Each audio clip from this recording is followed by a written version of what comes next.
so easy to get caught up in a modern world. Easy to forget where you came from.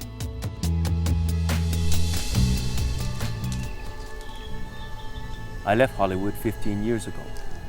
I came home to Hawaii to remember what life is about. My name is Jason Scott Lee, and I live in the rainforest.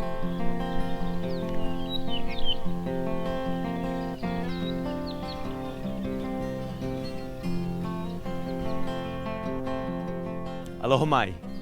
This is my home. Over the years, I've learned to grow my own food and collect my water.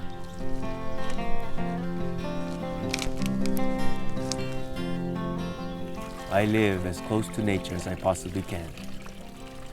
And I hear her crying. Our earth is changing. Our islands are changing.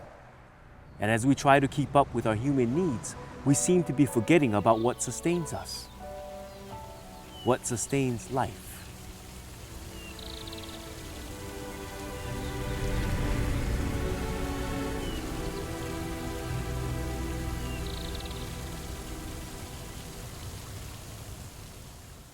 Hey, William. Yeah. Tomorrow morning. Right. I just have some questions. Yeah, cool. Can't wait. Bye-bye.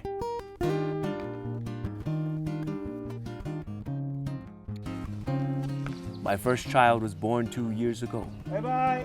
She reminded me that we're not alone, and that there are generations yet unborn that are depending on us for their survival. But what does Hawaii's future hold? It's a question we have to ask. What will our islands look like in 50 years if we don't change the way we live? Is there hope? I'm setting off to find answers, and I'm asking you to come along.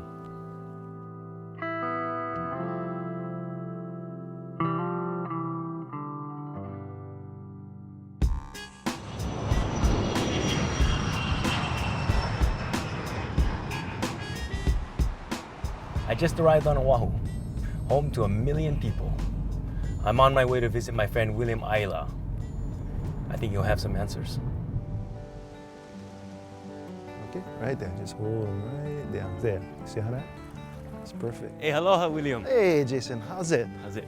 Welcome to Wainan. Mahalo. Hey, this is my grandson, Kaiana. Kaiana. Aloha. And I think about my grandkids all the time and the challenges that they're going to face. So 50 years from now, William, what's the worst case scenario?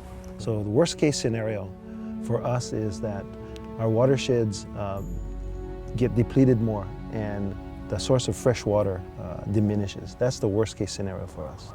So these are our rainforests. Rainforests, in a sense that it captures the condensation from the clouds as well as the mist, and at the same time it provides this wonderful ecosystem for native plants, native birds. It's supposed to be the sponge that soaks up the moisture, that holds it for the benefit of ourselves today and our grandchildren in the future.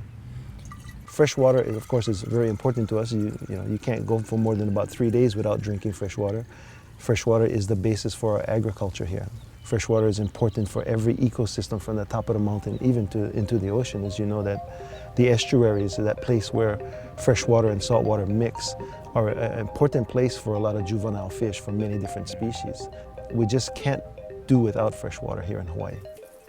I think what William is saying about our watersheds and the importance of it is that we're hitting a critical point. It's a boiling point of that there may not be water for the future generations. So William, can we save our watersheds? We absolutely can save our watersheds. One of our biggest challenges, of course, is the funds to do the proper amount of mitigation, the proper amount of fencing, the proper amount of restoration work that has to occur, and implement the changes that are necessary to turn things around. But the time is now. We have to do it now, the next 10 years. We can't wait any longer, otherwise it's going to be disastrous for us. Well, mahalo, William. That's great.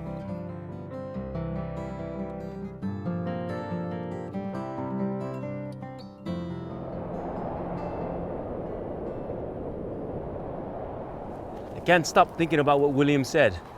The worst case scenario would be losing our forests. That's a scary thought. Anyways, William wants me to meet Eric Enos, who does some restoration work here in the Waianae Valley. Let's go find him.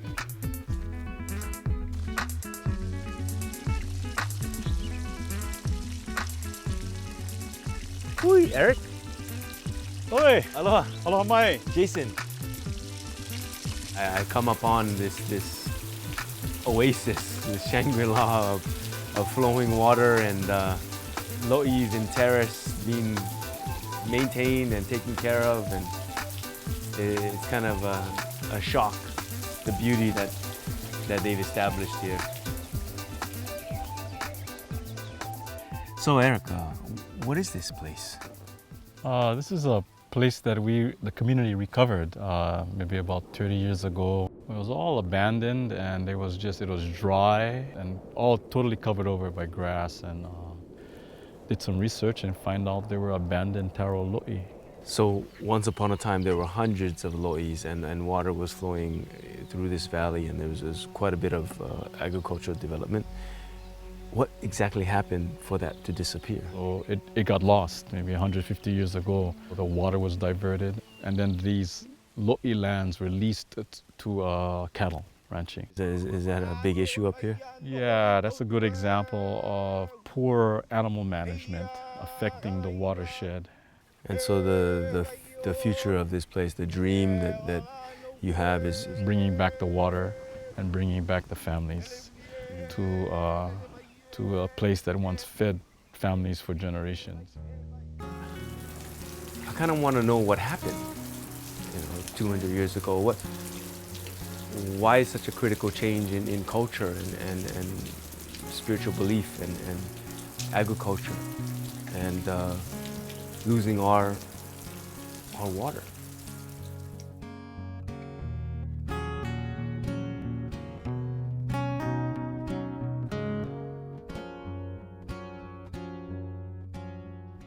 I'm going to visit Puakea Nogomeyer. He knows a lot about Hawaiian history. I'm hoping he'll offer insight into how we got to where we are today. Ha'ina mai ka puana. Hey, Puakea. Oh, Jason. Hey. So you want to unlock some mysteries of history, Jason? Well, it's become clear to me that water availability is going to be a serious issue in the future. So I was hoping you could help me understand a little more about this precious resource. Well, I think it's already a serious issue, and it always was. It's just looked at differently over time. And it'd be worthwhile looking into the historical materials, see how that change happened. Can we? We can. We have lots. So there's a website where we can search part of the Hawaiian language newspapers. And they were published for over a century. So let's see how many articles there might be on water. So you just type in Wai. 3,783 different newspaper pages reference Wai. So they talked about it a lot back then. It's a constant discussion, constant discussion. So Puakea, what can we learn about our future by looking at the past? You know that the old system that was in place for a long time was the ahupua'a. It's an economic zone and it's an environmental zone. Usually it's a watershed, or it might be multiple watersheds. Meaning for the Hawaiians was the whole entity down entity all the way water. to the water. From the highlands, from the high reach of the mountains, all the way down to the shore. All of it was considered as a single unit. So when water becomes really a sold commodity, it's not looked at in its whole effect anymore. And so the idea of this ahupua'a as a whole unit gets set aside. Lots of things change. The land itself changes. This is an article from 1856. The cattle are now running looking for forage, and they're destroying the fields. Koina pohaku me ka lepo wale no. There's only rock and dirt left, and it will not grow back. I think what Puakea is saying about the Hawaiians' relationship to water is that it was held in such high esteem, and it had such a paramount effect on their culture, on their spirituality, and on their entire lifestyle of the workings of being self-sufficient and self-sustainable.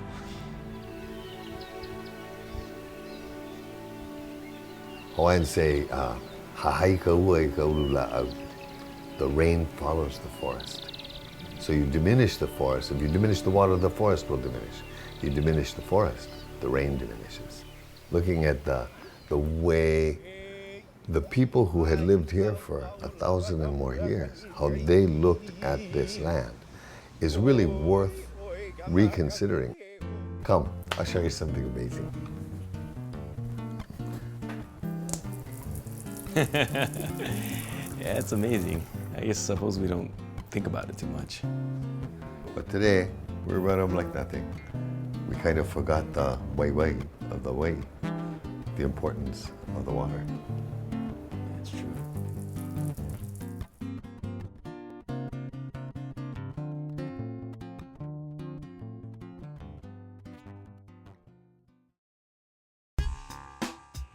Puakea was amazing. He really helped me understand that the water issues we face today are the result of decades of compounded problems. What I really want to get a grip on now is just how much water do humans consume. Barry? Hi, Jason. Welcome to the Board of Water Supply. Meet you. This is Jason, Kat. great to Hi, meet Kat. you. Good to meet you. So Barry, what is the Board of Water Supply and what do they do? What do you guys do? Board of Water Supply is a public agency that purveys water for the residents of Oahu. We're pumping on an average of 150 million gallons per day of drinking water. And as the island grows, we expect that to increase by another 30 million gallons per day to 2035. So where does all this water come from? It comes from the ground. We have wells and we have tunnels that extract the water from our aquifers. And that's the importance of the forest, because the mountains and the forests capture the rainfall and recharge our aquifers. So Barry, in a worst case scenario, if our watersheds and our forests aren't taken care of and the amount of rainfall decreases, what would happen in, say, a 50-year span? You're going to see our wells start to salt up, and people will have to get by with less. And so you can look at rising costs, not only for water, but also for goods, services, for agriculture. As water supplies dwindle, it will affect our daily lives. So here I am talking to Barry, an expert from the Board of Water Supply, telling me about the worst case scenario, about the cost of water and the polluting of water if the watersheds aren't taken care of. And that would be a deep, deep concern for, I think, every individual, on whether you're a visitor or whether you're a Kamaina or local.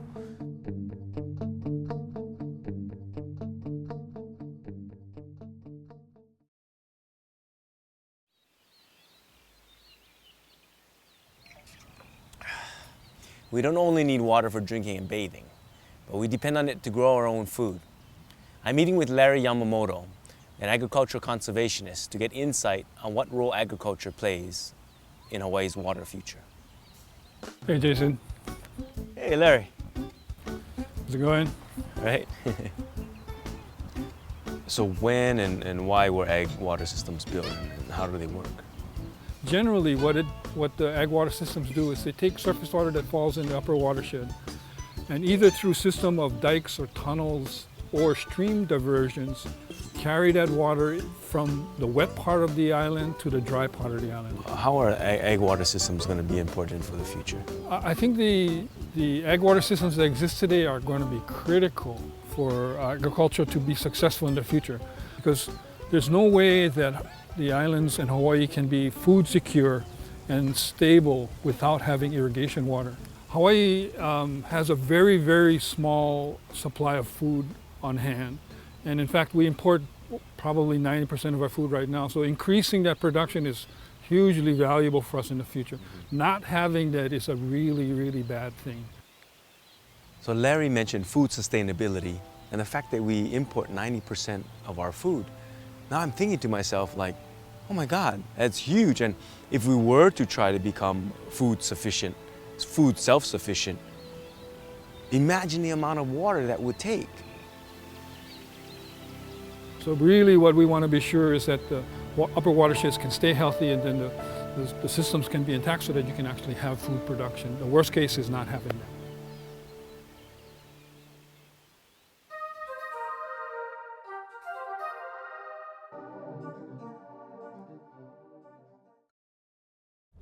Everyone I've spoken with has focused on the need to protect and expand our watershed areas. I know what a forest looks like, but I heard that the Pu'ukukui rainforest in West Maui is one of the most pristine watershed areas left in Hawaii. Sam, thanks for inviting me up here. It's beautiful. Oh yeah, this is a great place. I'm glad you're here with me up in the forest of Pu'ukukui. There's a good place for us to do proper forest entry. Ohu ka mauna I ka le ohi alaka na au pua ulahi kina ke a komohan ko mo ta ohu I ka hana komo apana ana ta ohu e ho ohu I te ala ohi ohu ka ni ohi awehi wa noho kuai ohu muhumu ka wahine noho ma ohu pahio I ka paliku ka wahawa paliku I ka pama. All right, Sam, that was a beautiful oli. I mean, how does the rainforest work in terms of its role as a watershed? There's the canopy trees. There are the trees that have their place under the shade of the ohia and the olapa in the canopy. And then there are all of the shrubs under that.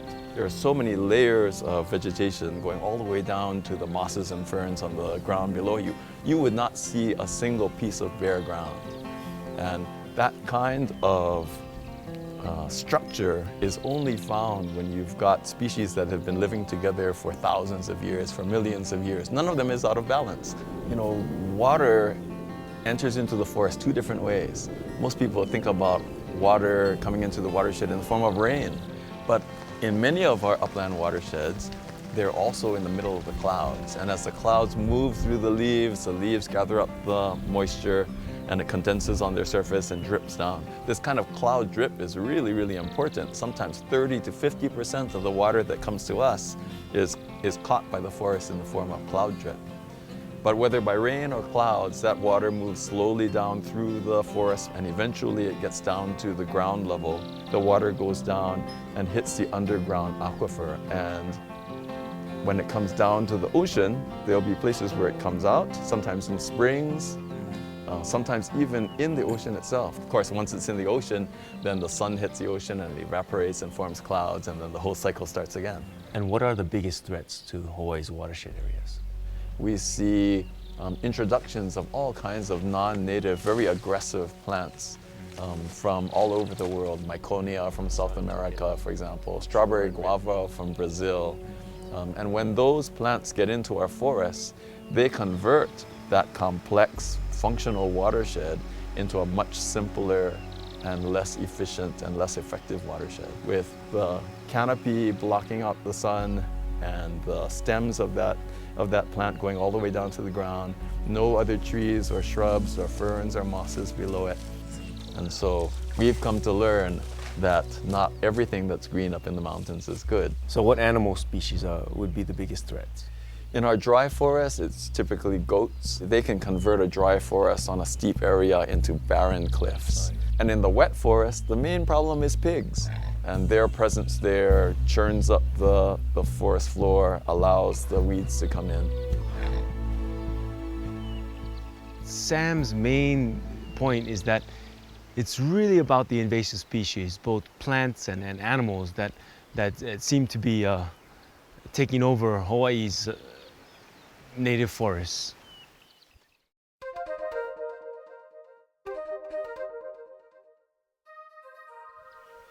What would happen if we were to lose our native rainforest? If our forest were to go, the rain would hit barren ground, it would rush off into the ocean, and we wouldn't get much of it at all. Ultimately, you have to look at places that have lost their forest. You look at the island of Kaho'olawe, where the forest cover was destroyed by sheep and goats and cows. And now it's just a barren, hard pan. And so when you don't have that forest watershed in place, when you've got erosion, you have effects from the top of the mountain all the way down to the sea. When you think about how people come to Hawaii partly because of the natural beauty of this place, what if you came to a favorite beach and found that the reef was no longer alive, it had been smothered by mud? You would say, I thought Hawaii was a paradise, but this place is getting really lousy. I don't want to come here anymore. It obviously has strong economic impacts when you really stop to think about it. All of us know that times are tight now, and yet in these times, that's when we need to make sure that we invest in the foundation. Because if you let that foundation slip away, that's when we'll be really regretting it. That's something that has to happen now. Here's where the combination of non-native animals and invasive weeds really shows clear. Here was an old pig resting area, and because of the disturbance, this tibuchina was able to gain a foothold, and now it's crowding out all of the native plants that should be growing in this spot. It's everywhere. Yeah.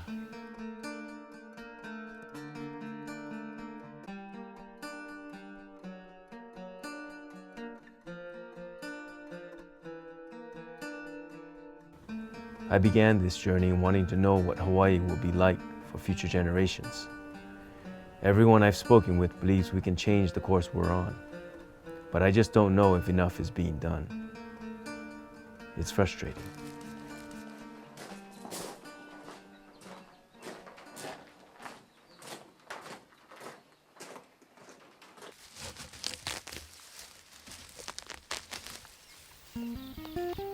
Hi, Jason. I'm Julie Lealoha. William Isla thought I should come talk story with you. You know, Julie, I've been kind of at odds, with all the people I've been visiting and the information I've been getting on water. And, I was wondering how you felt about that, being in conservation for so long. Jason, I can understand your frustration with some of the conservation issues in the state of Hawaii. There is a light at the end of the tunnel.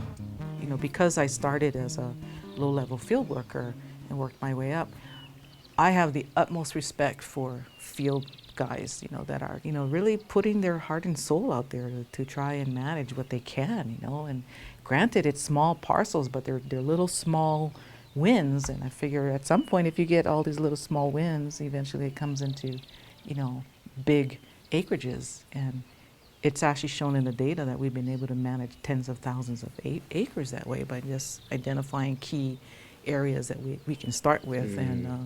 And that's, from my perspective, that's what you have to look at. Because if you look at the entire picture as a whole, which you're doing, that's probably why you get so, you got to kind of bring your focus in a little bit and just do what you can. And I think, Julie has this thing, she's very passionate about creating awareness, and that things have changed since she's been over 20 years that she's been doing the conservation work, and I think that gives me hope, and I think that is a very contagious message to feel and to send out, and she's really affected me. And now that the watershed partnerships are forming all across the state, other organizations are coming together, and people are networking, and merging their organizations into these much larger structures so that we can deal with, problems area at a time, and including utilizing other resources within the small amount that we have. That's sort of my vision, is that everybody's working together to try to figure this out, because you can talk about going green and you can talk about saving resources, but to me, put your money where your mouth is, let's show some action and figure out how to do this.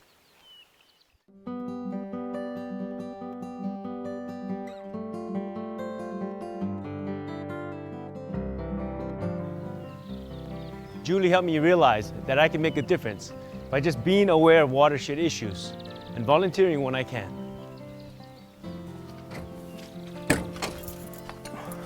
Is this the work crew? Yeah. I'm here to help. My name is Jason. Hello, my name is Kuli. So what are we doing today? So today we'll be planting some critically endangered plants, and we also have a little bit of fence to fix. Okay. Now, you a volunteer? Well, I work with the Natural Area Reserves, but we have some volunteers here today. And we also have some workers with the Three Mountain Alliance.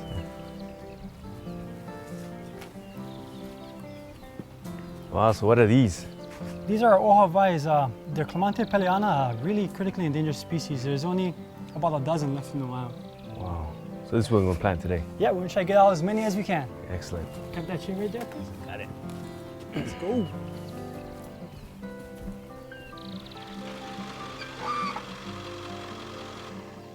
I just wanted to thank you guys again for coming out to Pumaka'ala Natural Area Reserve. We're going to be doing some restoration work today and some maintenance work.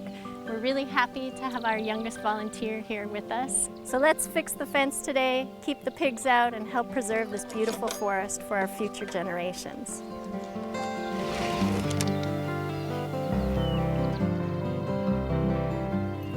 Just hook this on around the post and wrap it around. Make sure it's nice and tight.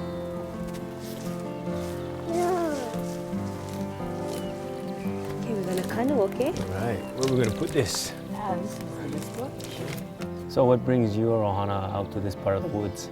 You know, we do outplantings and stuff, and we don't always get to bring baby out to these outplantings, but today is a kind of a special day, and the sooner that we can get our keiki, get their hands dirty, get their hands in the aina, you know, the sooner we can start to build that relationship. I'm out here with these amazing people, and I'm looking at this beautiful child, and it's reminding me of my own daughter.